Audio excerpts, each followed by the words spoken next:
Luke 23. Then they all took Jesus to Pilate and began to bring up charges against him.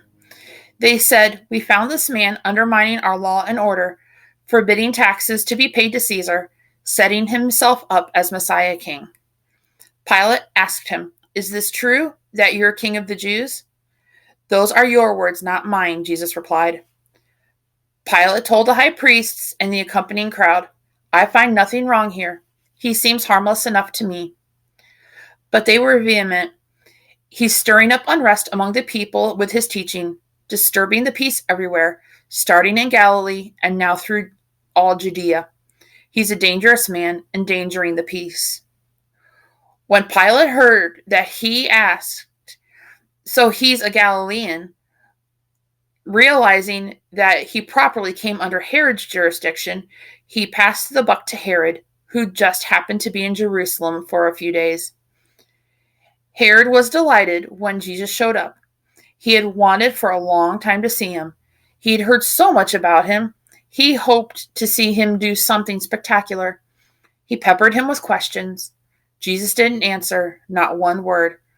But the high priests and religion scholars were right there, saying their piece, strident and shrill in their accusations. Mightily offended, Herod turned on Jesus. His soldiers joined in, taunting and jeering.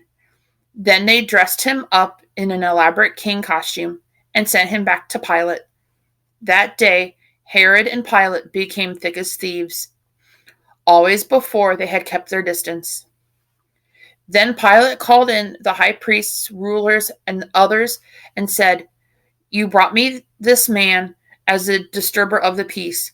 I examined him in front of all of you and found there was nothing to your charge.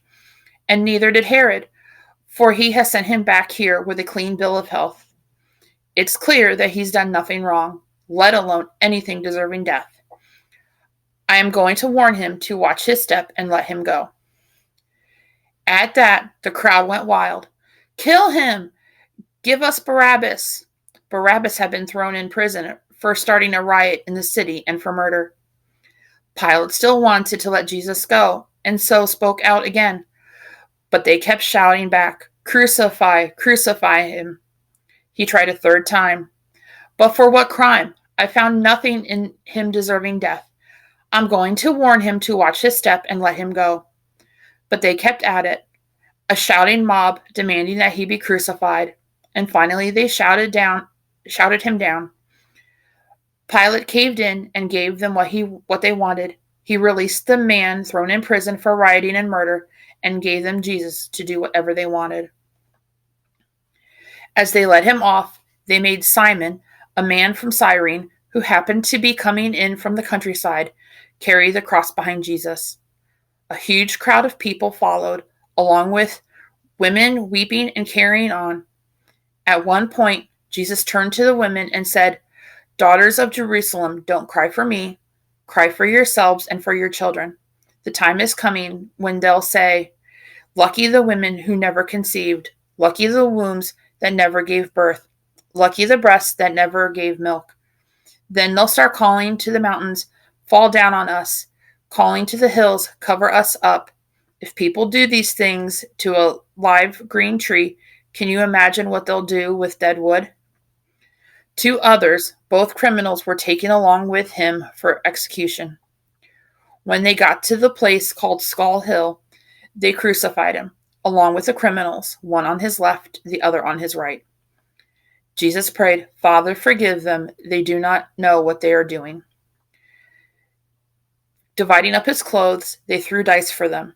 The people stood there staring at Jesus, and the ringleaders made faces, taunting, "He saved others. Let's see him save himself. The Messiah of God. Ha! The chosen. Ha!" The soldiers came up and poked fun at him, making a game of it. They toasted him with sour wine. "So you're King of the Jews. Save yourself." Printed over him was a sign, "This is the King of the Jews." One of the criminals hanging alongside cursed him, "Some Messiah you are. Save yourself. Save us." But the other one made him shut up. "Have you no fear of God? You're getting the same as him. We deserve this, but not him. He did nothing to deserve this." Then he said, "Jesus, remember me when you enter your kingdom." He said, "Don't worry, I will. Today you'll join me in paradise." By now it was noon. The whole earth became dark, the darkness lasting 3 hours, a total blackout. The temple curtain split right down the middle. Jesus called loudly, "Father, I place my life in your hands." Then he breathed his last. When the captain there saw what happened, he honored God. This man was innocent, a good man and innocent. All who had come around as spectators to watch the show, when they saw what actually happened, were overcome with grief and headed home. Those who knew Jesus well, along with the women who had followed him from Galilee, stood at a respectful distance and kept vigil.